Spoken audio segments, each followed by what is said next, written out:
On the news, unknown gunmen kill 5 policemen in Kaduna and Bayelsa State.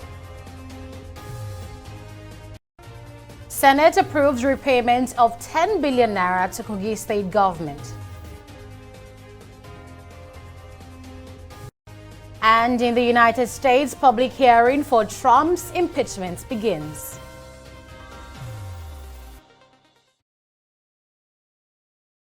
Many thanks for joining us on News Now on TV360 Nigeria. 3 policemen serving in Sanga local government area of Kaduna State have been gunned down by unknown gunmen at a checkpoint between Fadankarshi and Sabongida village. Vice Chairman of the Local Government Council, Abubakar Abba, who confirmed the incident, says the policemen were killed on Tuesday. He added that 2 died on the spot, while the 3rd gave up on the way to the hospital. The incident was also confirmed by the Deputy Police Public Relations Officer of Kaduna State Command, Suleiman Abubakar. Elsewhere in Bayelsa State, unknown gunmen have also killed 2 policemen along the Otugidi community in Ogbai local government area of Bayelsa. The policemen were also killed on Tuesday. According to reports, one of the first man died on the spot, while the second died later at a hospital where he was receiving medical attention. The police command in both states have now launched a manhunt for the perpetrators. Meanwhile, the Kano State Police Command says it has rescued one Mohammed Yao, an 11-year-old boy kidnapped from the States. Yao was rescued by the anti-kidnapping team of Operation Puff Ada in Onitsha, Anambra State. In a statement released by its spokesperson, Abdullahi Aruna, the police revealed that Yao was kidnapped in 2014 at PRP quarters in Kano Metropolis by one Paul Onwe and his wife, Mercy Paul. According to the statements, the couple reportedly sold the victim to one Iberi Ogbodu for 200,000 naira. The statement further revealed that the 3 suspects were currently under investigation while efforts were being intensified to rescue more kidnapped children. In recent months, there have been reports of children kidnapped in one part of the country and trafficked to other states. The Nigerian Senate has approved President Muhammadu Buhari's request to pay Kogi State government the sum of 10.669 billion naira as refund for money spent by the state on behalf of the federal government. The approval follows a report by the Senate Committee on Local and Foreign Debts, which confirmed that the Kogi State government carried out repairs on 7 federal government roads to incur the debt. The approval was, however, faulted by Senate Minority Leader Eyinaya Abaribe, who faulted the timing and stressed that the fund could be misused. But in his ruling, President of the Senate, Ahmed Lawan, gave reasons why the fund should be expressly approved. And this approval is coming just 2 days to the governorship election in Kogi State. The committee wishes to express its gratitude to the President of the Senate, the leadership, and the entire Senate for the confidence reposed on the committee to carry out the assignment.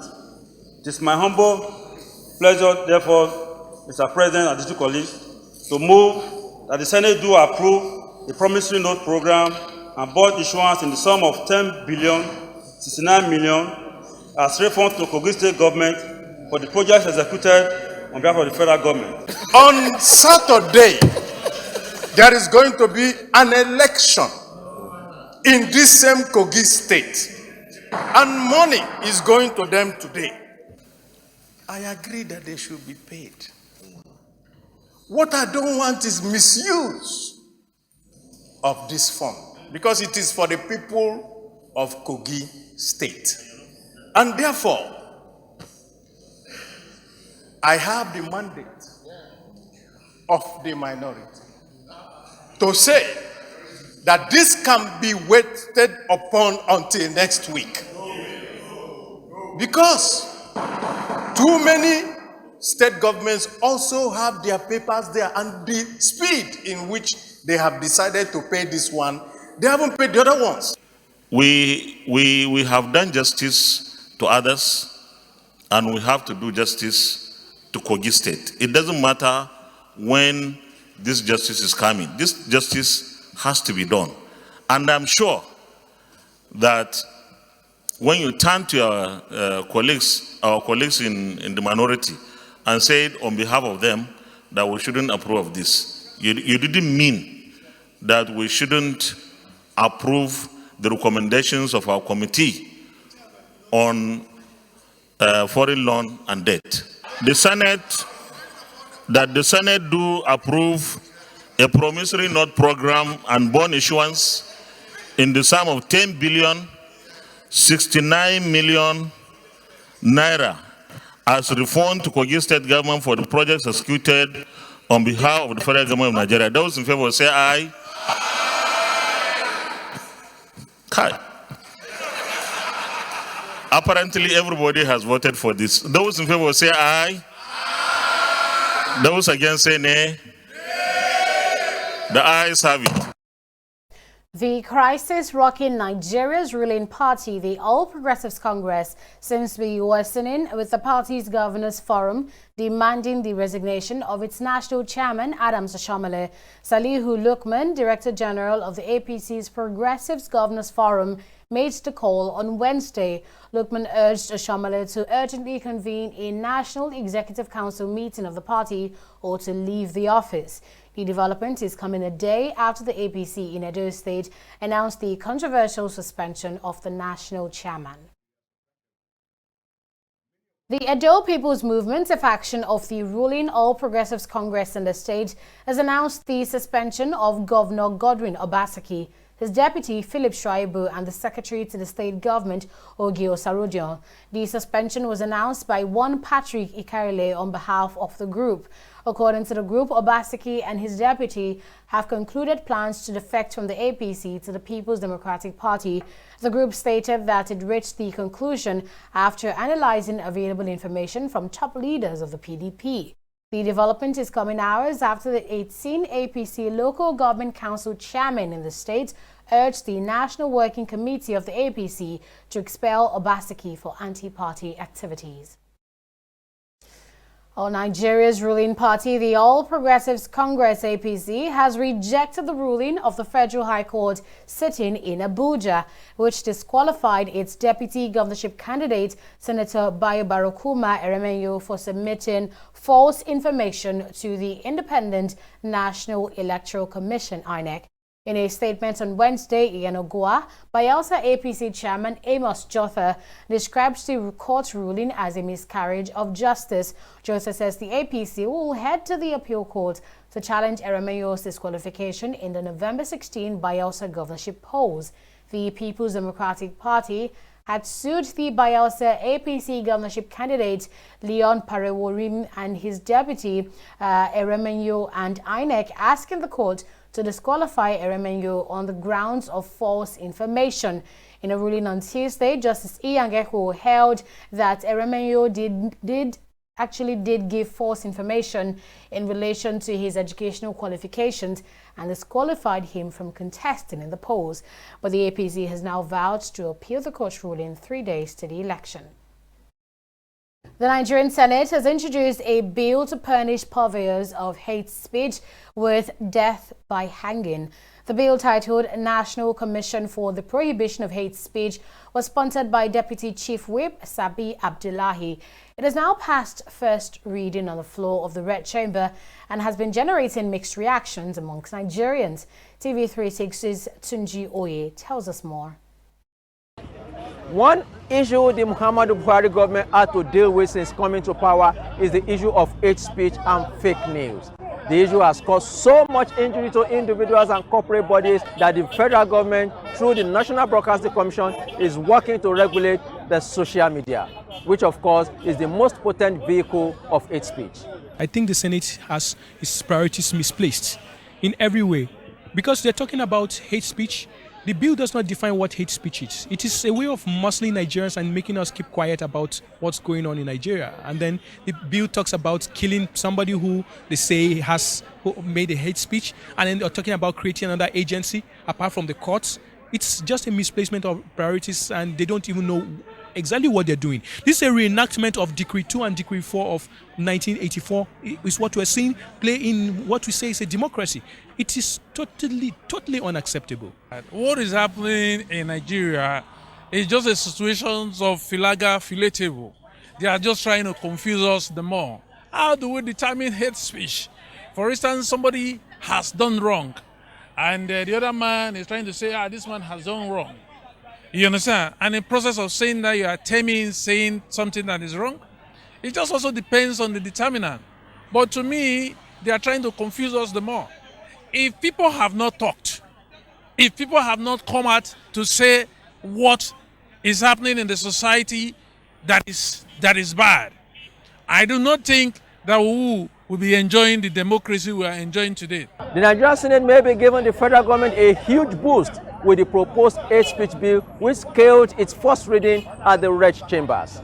The hate speech bill was dropped in the last Senate due to massive outcry by Nigerians, but this time the bill seems to be enjoying a smooth sail. I'm not supporting hate speech, be it on social media, on TV, on radio, or in any way, because I believe hate speech is a kind of putting a negative view of another person to another person. But if you look at it, everything is political. Because to me now, I see that the hate speech in Nigeria is a political thing. This person trying to say something bad about this person so that people will see that person as a wrong person for them to choose, while this one again says something else. But saying hate speech, that the penalty for hate speech should be death sentence, is simply going too far. To many Nigerians, the bill is an attempt to infringe on the freedom of speech, a major tenet of democracy. But for those who had suffered loss as a result of hate speech, opinion actually differs. I cannot denying the fact that HP is not too good. It's not good. There's some HP that you can use to also destabilize a country by anti-government. Fine, I support Senate if they can work on that one. It is important to commend the tenacity of Senator Aliu Sabi, the sponsor of the bill.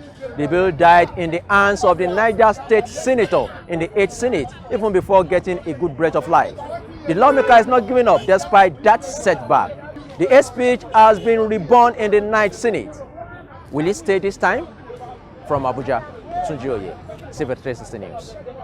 Meanwhile, prominent Nigerians, including former Vice President Atiku Abubakar, eminent lawyers and civil rights organizations, have warned that the proposed death sentence for hate speeches is actually a death sentence for democracy in Nigeria. In a statement by his media advisor, Paul Ibe, Atiku Abubakar said the bill was an abuse of the legislative process and that it would violate Nigerians' constitutionally guaranteed right to freedom of expression.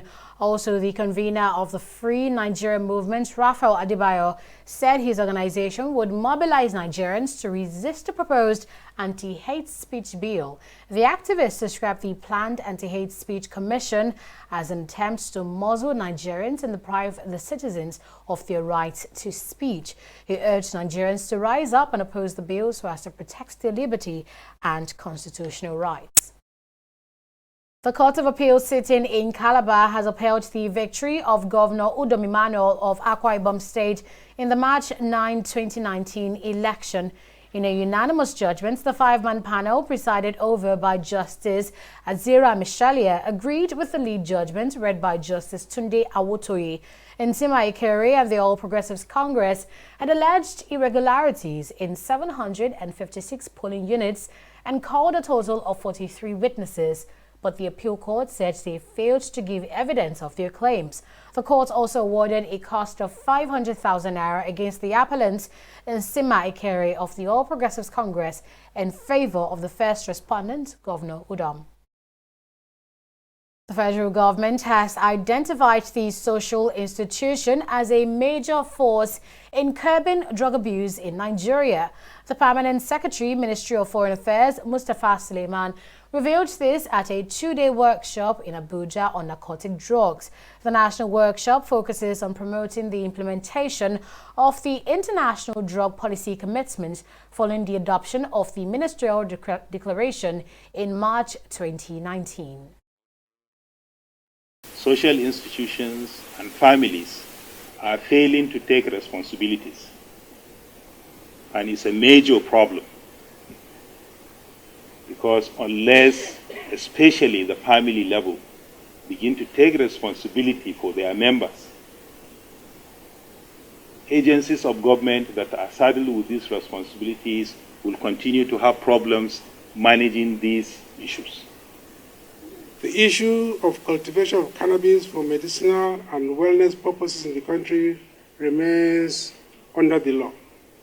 The law prohibiting cannabis cultivation or dealing has not been repealed. Hence, the cultivation and dealing in cannabis still remain an offense. Contrary to reports, the agency has not granted licenses or approval to any persons or corporate organizations for the cultivation and production of medicinal cannabis oil or powder. On this note, I wish to reiterate the cultivation of cannabis remains a heinous offense under our law. If you look at the drug use survey, it refers to us that people who inject drug have a higher prevalence of HIV, AIDS, hepatitis, and others than the normal population. And it's a big concern because you and I are not safe. Medically, though attention is being given to HIV, AIDS, hepatitis is a more deadly disease. So we should be concerned on how to reduce the incidence of the spread of hepatitis and HIV within the community. The prevalence generally in the country is going down, but we should not encourage, or we should make efforts to dissuade its spread through another angle for people, that is, people who inject medicine and drugs. We have at the moment a drug use prevalence of 14%. That's about 3 times as high as what the global average is. So there is absolutely a reason for grave concern. And we share that grave concern actually with the Nigerian government, who has taken bold steps to tackle the issue. We'll take a break now and we'll be right back with business stories. Do stay with us. Corruption not in my country.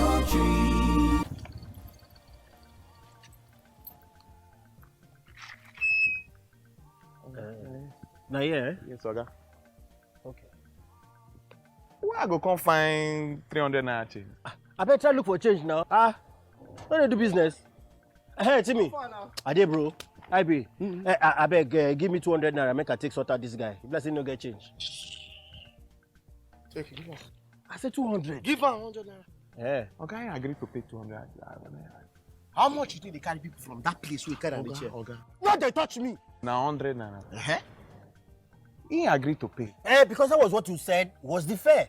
Why you not go pay you? Why you they extort your customer? You see this corruption, what would they hear for news? They see for people everywhere. Now be this so. This is corruption, not in our country. Corruption not in my country. Stop corruption now.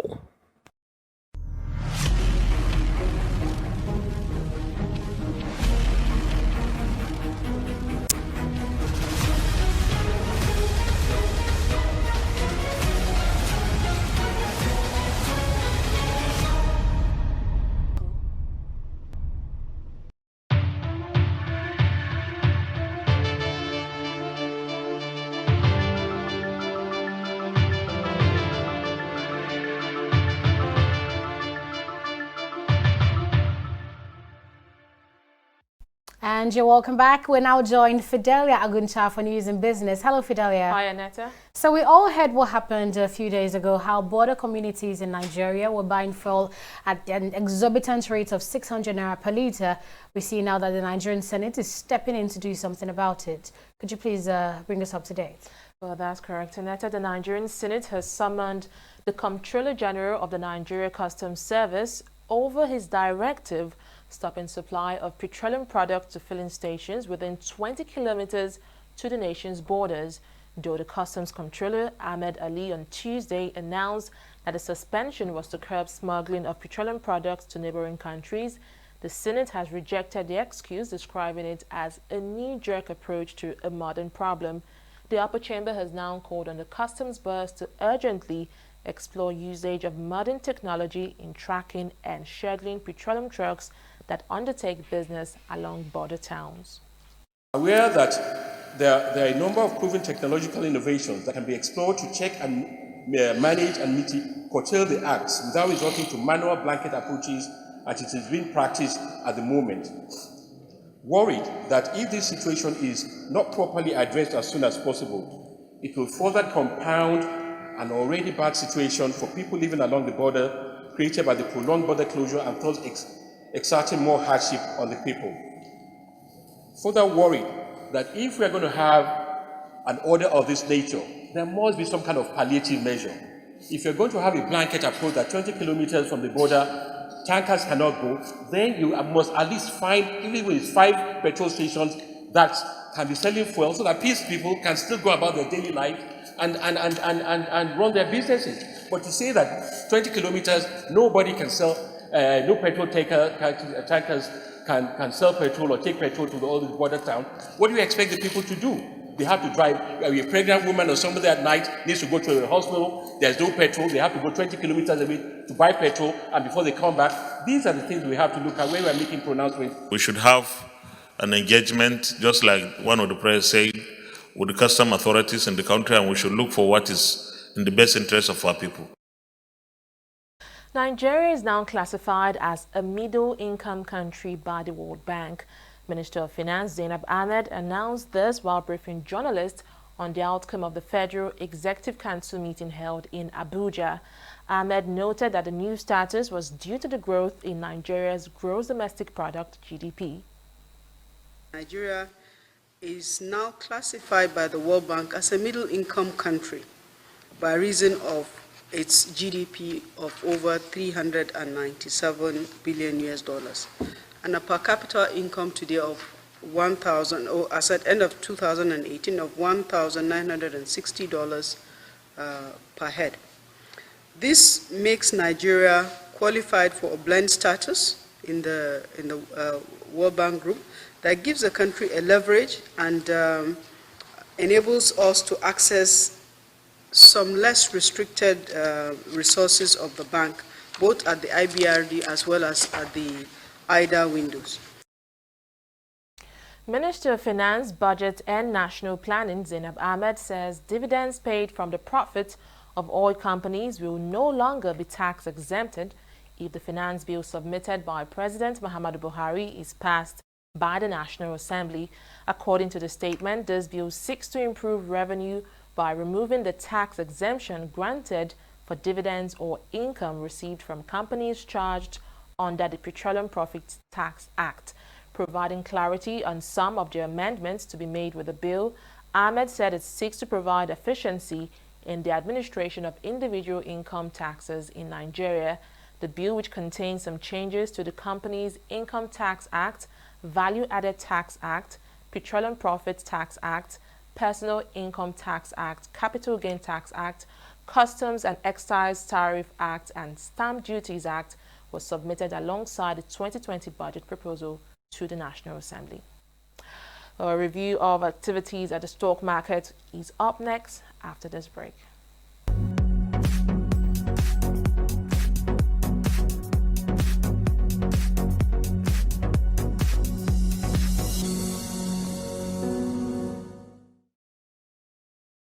Well, after 2 consecutive days of gains, the bears have taken back dominance at Nigeria's equities market. This slide right here best explains how badly the market performed. Over 600 million shares worth more than 11 billion naira were traded on the floor of the market today, meaning massive sell-off of high-cap equities. At the end of the day, the market value dipped by more than 43 billion naira, with key indices plunging by 0.44%.